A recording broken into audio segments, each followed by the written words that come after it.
And if you're going to focus on being a full-time producer and being a full-time agency owner, you need to plan on being an 80 plus hour a week worker because you can't do both. So you really should be ideally at a position of income where if you don't make a sale for the next month, that's okay. There's a guy down in Texas that we speak with a lot. And he's like, I waited until I didn't need to make another sale. If I don't make another sale, so be it.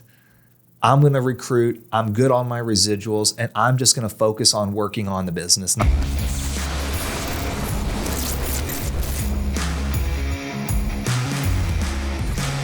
Ladies and gentlemen, boys and girls, welcome back to the Medicare Sales Playbook. I'm your host, Dallas Keithley. I'm joined again by our co-host, Mr. Medicare Matthew Smith. Man, welcome to the show.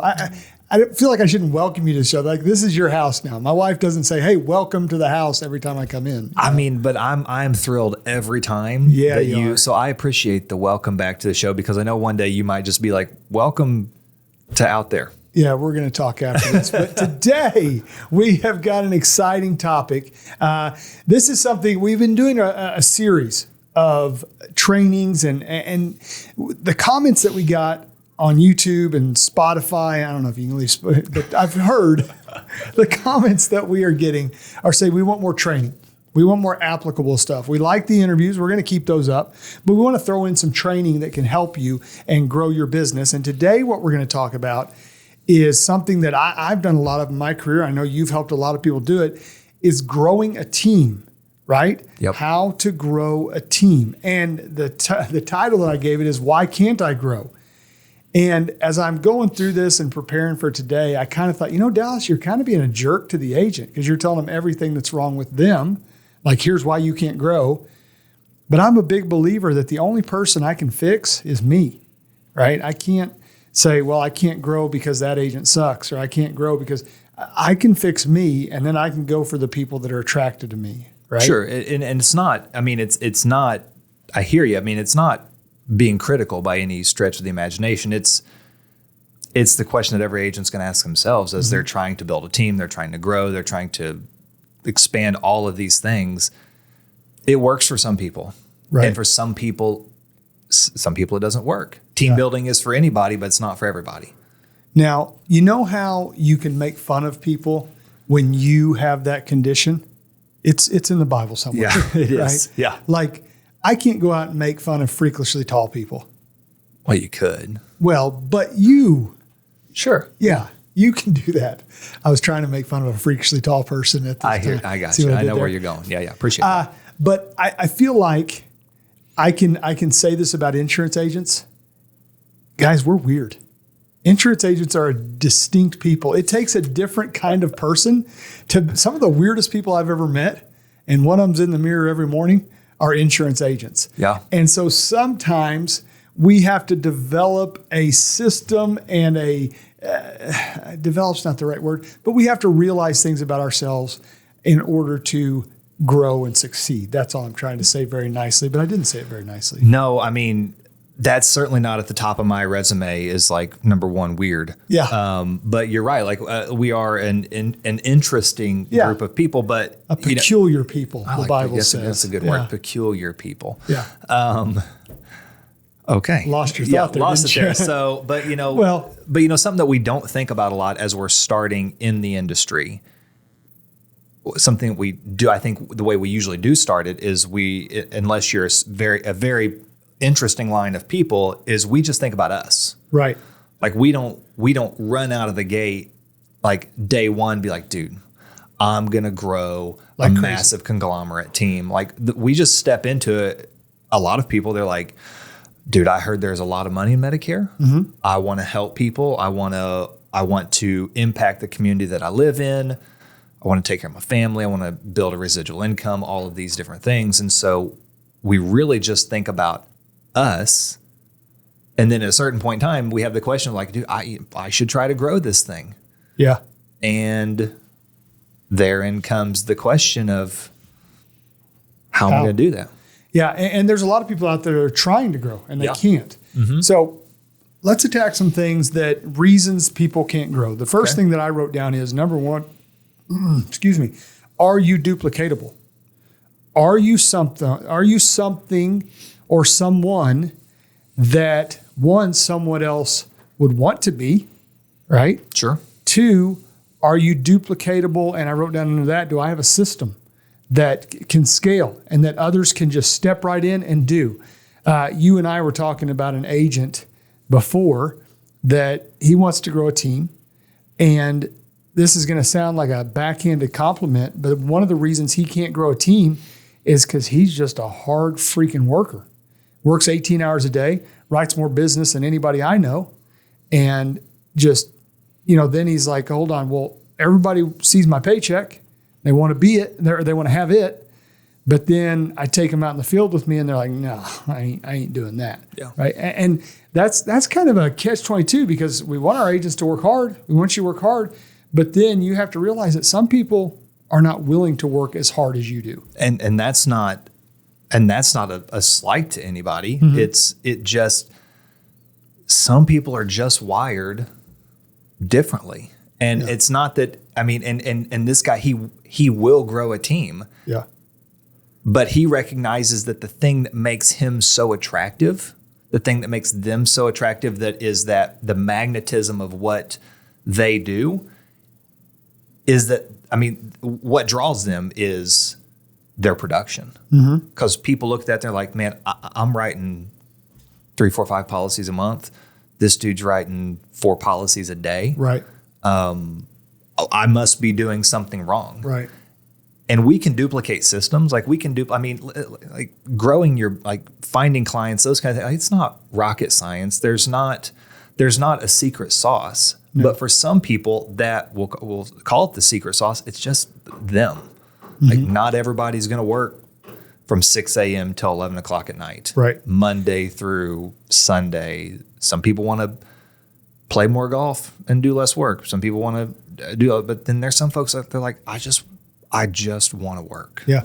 So if you're counseling that gentleman, mm-hmm. he's saying, Matt, I can't grow a team. I think it's because I work too hard. Nobody wants to work with me. What is your advice to him? Well, my advice to him, first off, would be, don't change who you are. Right. Maybe a little. I'll come back to that. Maybe a little bit, but I think it's changing the way that you recruit your agents. And I think it's a lot of the way that you do pass along your system, because you have to, he's got a system built. Mm-hmm. He has a great system built in terms of where he gets his leads from, in terms of how he sets his appointments. All of those things are duplicatable. Right. Somebody can duplicate all of those, and he would be more than willing to teach them and show them how. But I think that it's an abundance of transparency that this is successful and this is duplicatable. But the reason why I'm here is because I'm putting in the miles. Right. For me, when I say I disagree, I think the thing that he could change, and I know this gentleman in particular, and he'll say this, I believe, is he could be working a little smarter. That's true. Rather than harder. Like his filing system is a literal filing system, right? Mm-hmm. Like his calendar is a paper calendar. And I know he's brought in an assistant and she's really cleaned it up and made it a lot easier and a lot better. I got 2, really. Yeah, 2 assistants now. And so that he's working smarter, not harder. But I think when I say, are you duplicatable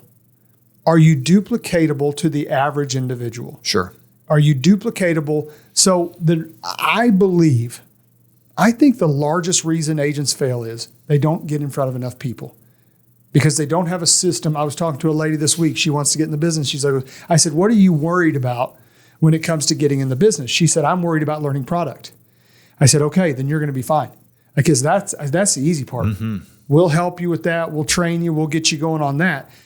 The hard part is getting in front of enough people. 100%. Right? So when I say, are you duplicatable, can you bring somebody in and say, okay, look, here's step 1, here's step 2, here's step 3, here's what I do. You come with me for 3 weeks, 2 weeks, whatever it may be, do what I do, and then we're going to put you out on your own. Or what's not duplicatable, what I see a lot of agents doing is they're just running around like crazy, trying to get business wherever they can, picking low-hanging fruit, maybe trying to shake the tree a little bit, but just going crazy. And then they bring somebody else in. A new agent walks in day one and says, okay, what do I do? And they're like, whatever you want to do. yeah, just like write insurance. Yeah. I went over here last week. I wrote 7 life policies this week. I did this. Well, you're just kind of going everywhere. Yeah.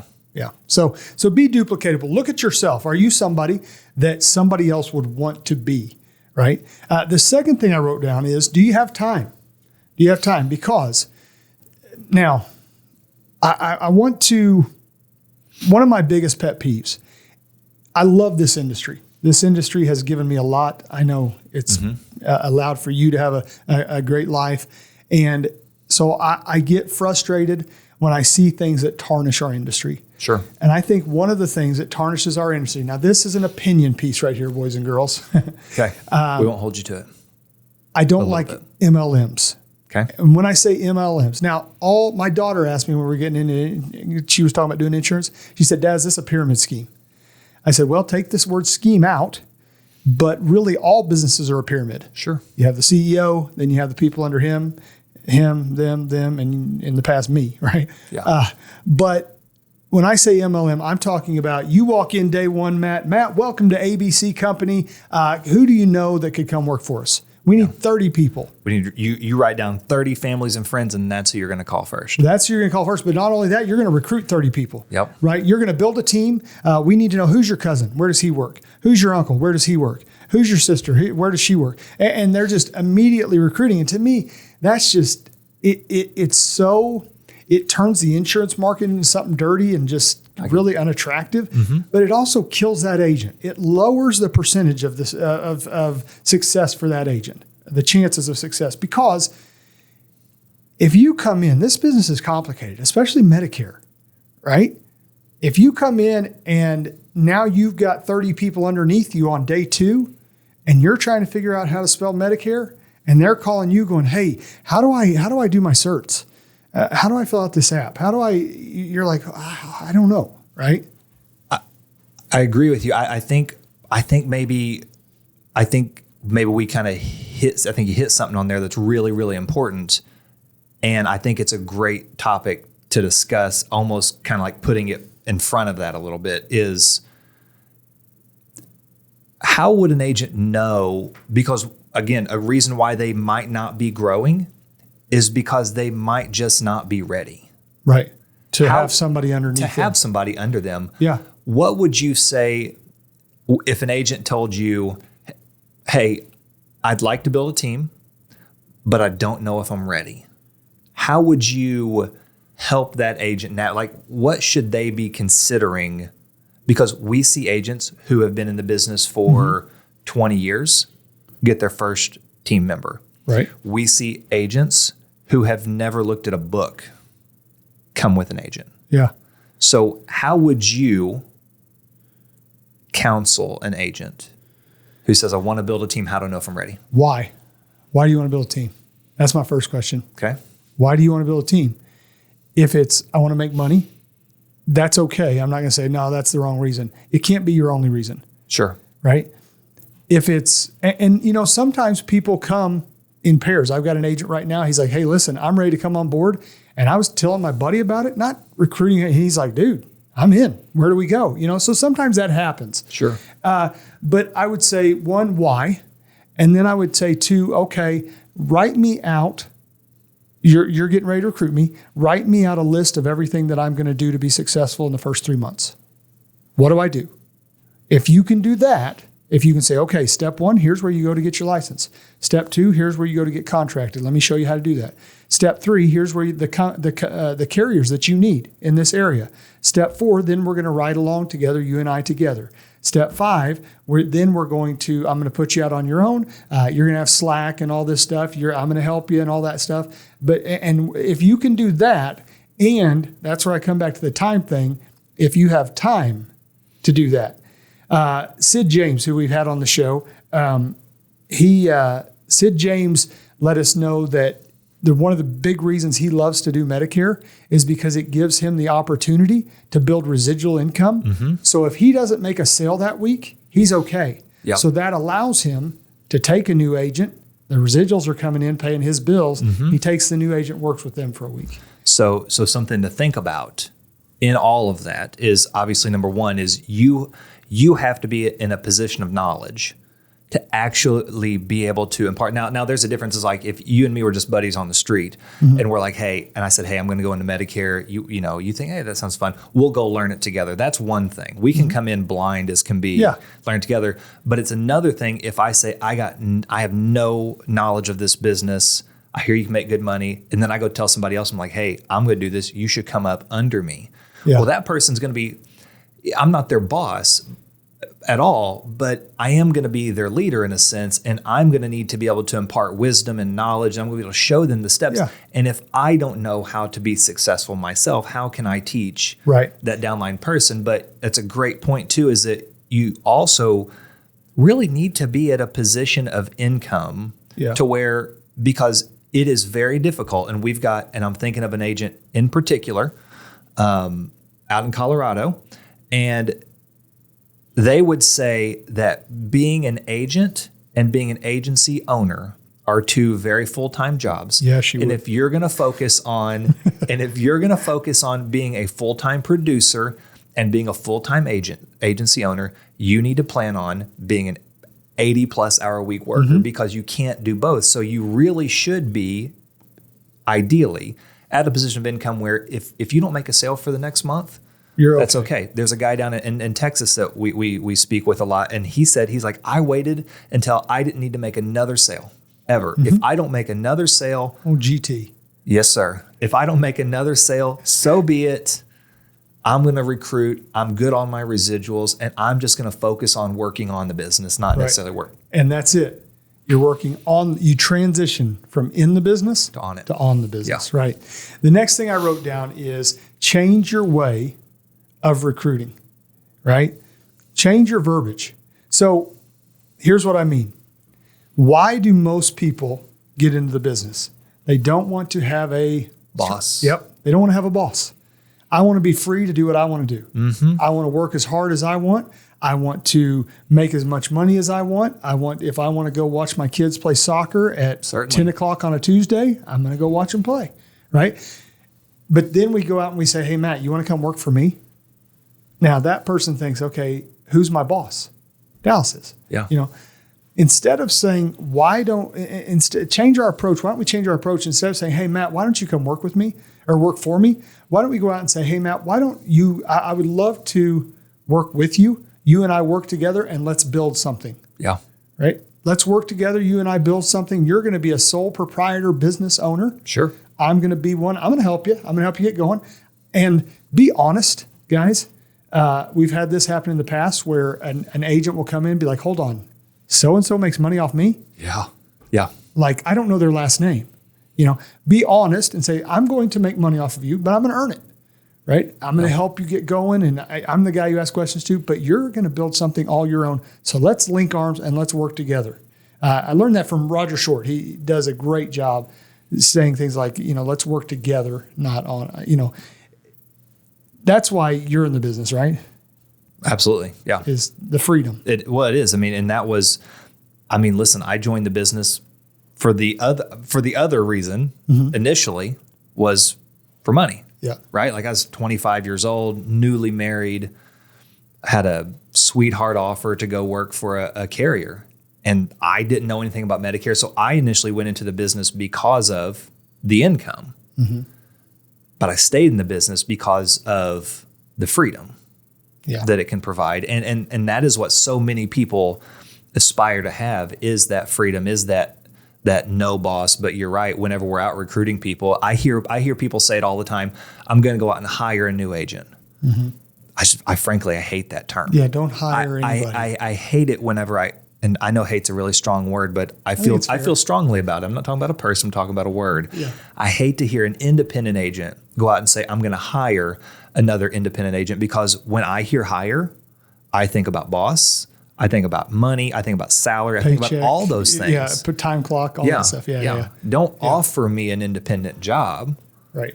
Let's be a partner. Yeah. I love work that. together. I love it. Yeah. And then lastly, the thing that I would say is, who are you looking to hire? What are you looking at? Listen, there's an 8% success rate. Yeah. Most people are going to fail. Don't go out and have a qualification of, can you fog up a mirror, right? Like, you got to be looking for the right person. I love, for example, I love bartenders and waiters and waitresses. I spoke to one yesterday, our waiter. He was sitting there and I said, hey, man, and this is a question I love to ask. What else do you do? Because a lot of times waiters, they work during the day and then they wait tables at night. Sure. Or what do you want to do next? Because I've never met a waiter that says, this is it. This is the end of the road. I want to work here the rest of my life. What do you want to do next? And sometimes the kid yesterday said, well, I'm in college to be a finance major. I said, what do you want to do with that? He said, I want to do marketing or money marketing and stuff like that. I'm like, what if I could show you a way to start doing it now while you're still in college? And he's like, hold on. Another reason I love waiters and waitresses, they work their tails off and they work like weird hours. They work till the job's done. Yeah. If your bar closes at 1, you're there until Bob leaves, you know. And then the other thing is they work on commissions, right? They work on tips. So they understand. A lot of people get scared when you say, oh, it's a commission only job. Well, waiters and waitresses, yeah, they have that little hourly, but they don't really even count that. That pays their taxes and then they have their tips. You know, who are other people that you've seen have success when it comes to who you're recruiting? You know, I hear a lot of folks that they talk about, you know, what I think is interesting is I think a lot of people go out and they want to recruit some big salesmen. Like, I got this guy who's coming over from the ABC Toyota company. dealership. Yeah. Oh, yeah. And man, that dude, he could sell a truck to anybody. A ketchup popsicle to a woman in white gloves. I was trying to think of something funny there, yeah. but that dude could sell something to anybody. Yeah. And then he comes into this business and he isn't selling anything to anyone, right? Because it's such a different process. Nobody's walking on the lot. No, it's not a sell. It's an educate. Right. It's just a different turnover. It's all of those things. I love waiters and waitresses. I see teachers. Teachers, yeah. Teachers have they got that summer off. They have the summer off. They're already in that educate first mentality. I've seen again the gentleman we were talking about earlier. He and his wife, you know, they were teachers. Yep. We have a lot of teachers who come into the business, make some extra money, and then before you know it, I mean, it happens quite a bit. Before you know it, this is now what they do. Yeah. And I can think of several offhand that I speak to on a frequent basis that have, you know, were teachers and they transitioned into the business. We see a lot of guys and gals come through who have been in ministry. Again, you know, very much, a people forward, very easy to work with folks, very easy to talk with people, very comfortable with having almost any conversation with somebody. Still having very much of an educational mindset. I think there's a lot. I mean, there's a lot of folks. I think that I would not stop at like that dude's a killer salesman.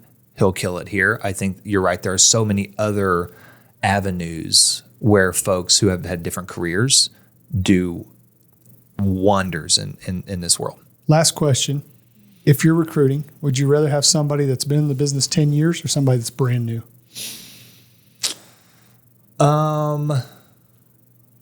I think I would rather have somebody brand new. Yeah. I would like to, again, this is based off of what I think is a replicatable system. I would like to bring somebody in who doesn't have any bad habits, who doesn't have any preconceived notions of what this is or what it's not been, who doesn't have a history of like all of these bad interactions and all these things. I mean, like, listen, there's not a whole lot of people in the world that grow up and are like, dude, I'm going to be an insurance agent when I grow up. Yeah, like that's not every little boy and girl's dream. And typically this is the second place they've come to at least. But I would love to see a brand new agent with all the tenacity, all the want to get out and push and work hard. Someone that I can pour into and I don't have to work on while I'm pouring in. I don't have to work on like dragging bad things out. Right.